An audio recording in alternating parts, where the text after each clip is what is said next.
லெபனானிலிருந்து இஸ்ரேலை நோக்கி ராக்கெட் தாக்குதல்.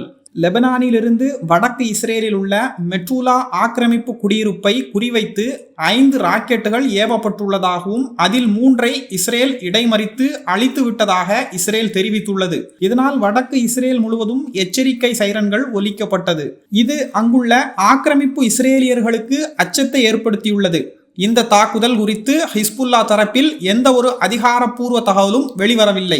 லெபனான் இஸ்ரேல் போர் நிறுத்த ஒப்பந்தத்தை பேண வேண்டியது லெபனானின் கடமை என்றும் இஸ்ரேல் இராணுவ தலைவர் இயால் ஜமீர் கூறியிருக்கிறார்.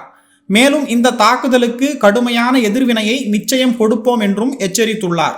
ஆனால் போர் நிறுத்த ஒப்பந்தத்திற்கு பிறகு இதுபோன்று இஸ்ரேல் 1000 முறை ஒப்பந்தத்தை மீறி இருப்பதாக லெபனான் தரப்பில் கூறப்படுகிறது.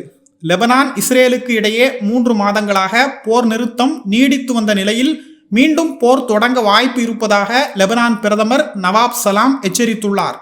மீண்டும் புதிய போர் தொடங்கினால் அது லெபனானுக்கு லெபனான் மக்களுக்கும் அதிக ஆபத்தை ஏற்படுத்தலாம். எல்லா விதமான பாதுகாப்பு மற்றும் இராணுவ நடவடிக்கைகளை லெபனான் மேற்கொண்டு உள்ளதாகவும் போர் அல்லது அமைதி எது வந்தாலும் அதை லெபனானே முடிவு செய்யும் என்றும் கூறியிருக்கிறார். லெபனானின் தாக்குதலுக்கு எதிர்வினை ஆற்றும் வகையில் இஸ்ரேலும் லெபனானில் பல கட்ட தாக்குதல்களை நடத்தி வருகிறது. இதற்கு முன்னதாக லெபனானின் துலின் நகரத்திற்கு தாக்குதல் நடத்தி வந்த நிலையில் தற்பொழுது அல் டொஃபா நகரத்தின் மீதும் தாக்குதல் நடத்தியுள்ளது. வடக்கு காசாவில் இருந்து இஸ்ரேலை நோக்கி ராக்கெட் தாக்குதல். ஹமாஸின் இராணுவ பிரிவான அல் கசாம் பிரிகேட்ஸ் இஸ்ரேலின் அஸ்கலான் கடற்கரை நகரத்தை நோக்கி சரமாரியான ராக்கெட் தாக்குதலை நடத்தியுள்ளது. வடக்கு காசாவில் இஸ்ரேல் தரை வழியாகவும் வான் வழியாகவும் தாக்குதல் நடத்தி வரும் சூழலில் அதே வடக்கு காசாவில் இருந்து ராக்கெட்டுகளை ஏவி உள்ளது அல் கசாம் பிரிகேட்ஸ். இந்த தாக்குதலை இஸ்ரேல் ஆக்கிரமிப்பு உறுதி செய்துள்ளது. இதனால் அந்த பகுதி முழுக்க சைரன்கள் ஒலித்ததாகவும் அங்குள்ள ஆக்கிரமிப்பாளர்கள் அச்சமடைந்து கார்களை நிறுத்தும் வீடியோ காட்சிகள் சமூக வலைதளங்களில் வேகமாக பரவி வருகிறது. ஹமாஸ் நடத்தியிருக்கும் இந்த தாக்குதல் இஸ்ரேல் இராணுவத்தின் தோல்வியாகவே பார்க்கப்படுகிறது. 15 மாதங்களாக தொடர்ந்து காசா பகுதியில் தாக்குதல் நடத்தியும் பலம் குறையாமல் ஹமாஸ் மீண்டும் தாக்குதல் நடத்தியிருப்பது இஸ்ரேல் இராணுவத்தை அதிர்ச்சியை ஏற்படுத்தியுள்ளது. இஸ்ரேல் விமான நிலையத்தை குறிவைத்து ஏமன் ஏவுகணை தாக்குதல். இஸ்ரேலில் உள்ள பென் குரியன் விமான நிலையத்தை குறிவைத்து ஏமன் ஹவுதி படை ஏவுகணை தாக்குதல் நடத்தியிருப்பதாக அதன் செய்தி தொடர்பாளர் யஹியா சாரி அறிவித்துள்ளார். இந்த சம்பவம் காரணமாக மத்திய இஸ்ரேல் முழுக்க சைரன்கள் ஒலித்துள்ளது.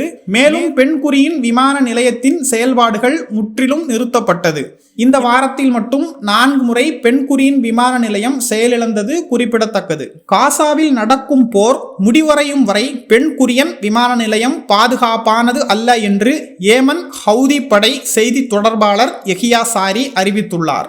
ஒரே நாளில் காசா, ஏமன், லெபனான் தாக்குதல் நடத்தியிருப்பது இஸ்ரேல் பாதுகாப்பின் தோல்வி என்றும் அக்டோபர் 7 பிரதமரான நெதன்யாகு இஸ்ரேல் பாதுகாப்புக்கே ஆபத்தானவர் என்று முன்னாள் இஸ்ரேல் பாதுகாப்பு அமைச்சர் அவிக்டர் லிபர்மேன் கருத்து தெரிவித்துள்ளார்.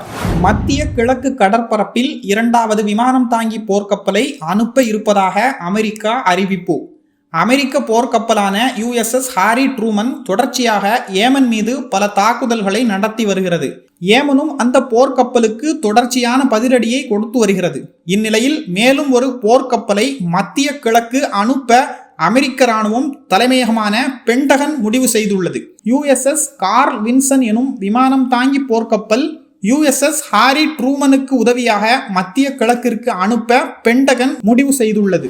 காசாவில் உள்ள ஒரே கேன்சர் மருத்துவமனையான டர்க்கிஷ் பாலஸ்தீன் ஃப்ரெண்ட்ஷிப் ஹாஸ்பிட்டலை தரைமட்டமாக்கிய இஸ்ரேல் இராணுவம். 2017 கட்டப்பட்ட இந்த மருத்துவமனை காசாவில் இருக்கும் ஒரே கேன்சர் மருத்துவமனையாகும். இதில் ஆண்டுக்கு 30,000 நோயாளிகள் பயன்பெற்றனர். காசா போர் தொடங்கிய காலகட்டத்தில் இந்த மருத்துவமனையின் செயல்பாடு நிறுத்தப்பட்டது. பின்னர் இந்த மருத்துவமனையை இராணுவ தளவாடமாக இஸ்ரேல் இராணுவம் மாற்றி இருந்தது.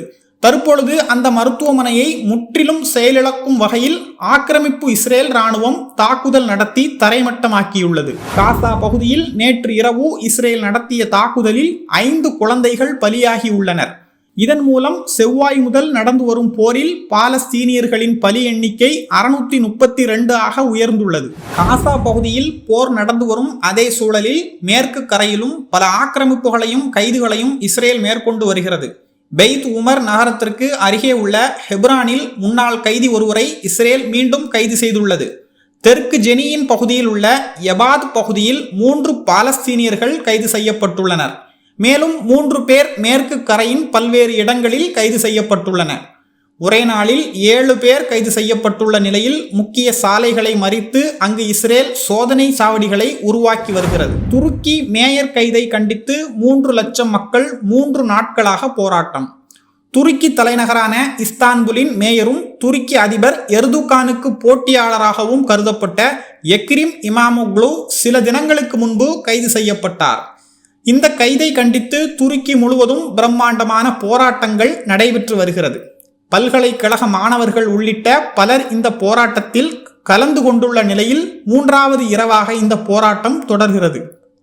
நாடு முழுவதும் 3 லட்சம் பேர் இந்த போராட்டங்களில் பங்கு பெற்றுள்ளதாக கூறப்படுகிறது.